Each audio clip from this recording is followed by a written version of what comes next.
Azt mondhatjuk el erről a szép házról, hogy körülbelül az 1700-as években épülhetett, és Paulay Ede szülőházáról van szó, aki neves drámapedagógus és színházigazgató is volt az 1800-as évek közepén. Próbáltunk egy olyan törekvést is megvalósítani, hogy a régi értékeket védeni, őrizni, felkarolni, így akár a Paulay Edével kapcsolatos dokumentációk összegyűjtésében is elég aktívan részt veszünk és részt vettünk. Érdekes, hogy a Tokay az nagyon sok írót, költőt megihletett. Makoldy Sándorné kötetében, akik tokayi lakosok szintén, egy nagyon érdekes összefoglaló született Paulay Edéről, és ő írja azt Paulay Edéről, hogy a Tokay nevét gyakorlatilag ő emelte be a magyar irodalomban, és ezen a téren is jeleskedett. Versében is megjelenik Tokay neve.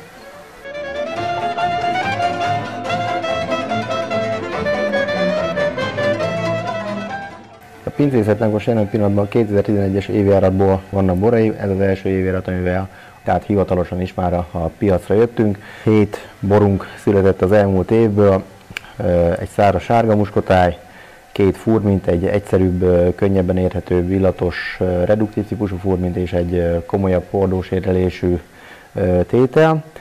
Ezen kívül van egy félédes házlevelünk, van egy arborétum küvé, ami megint egy érdekesség, és hát itt ugye a múltnak a megőrzése, illetve hát az utódok számára továbbviteleit megint megjelenik, mert ebben az arborétum kövében olyan szőlőfajták találhatók körülbelül fele arányban, amelyek a filoxéravész előtt voltak termesztésben hegyalján, tehát nevesítve például a lisztesfehér, gohér, járdomány, bakator, polyhos, sárga ortlibi, amelyek hát ma már gyakorlatilag sehol nincsenek termesztésben, viszont nekünk van mindegyikből egy jó pár tőke, és ebben az arborétum kövében, ami hát a nevét is ugye ezért kapta, mert arborétum, tehát egy ilyen fajta gyűjtemény, ebbe a borba kerültek bele. Ez egy édesbor 60 g maradék cukorral, nem botritiszes, hanem egy túlérett szőlőből készült bor.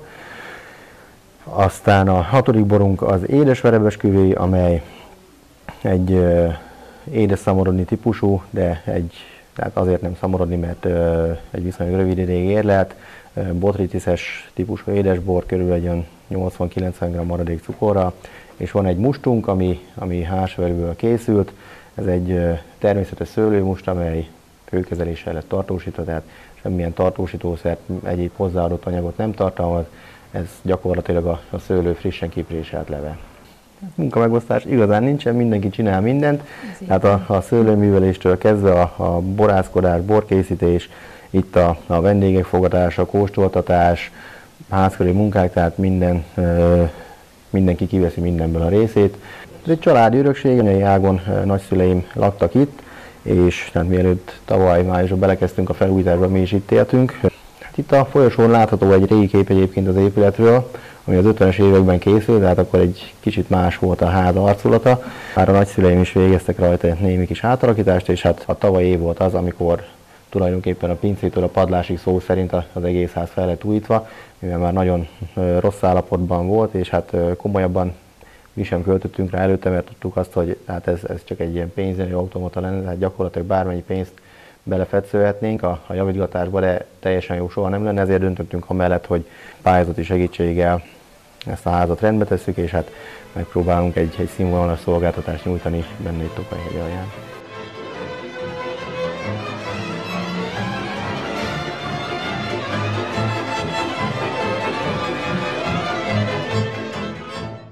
Aktív tagjai vagyunk a Tokaji Borászok Társaságának. Ezt a kis asztaltársaságot körülbelül egy jó éve sikerült létrehozni.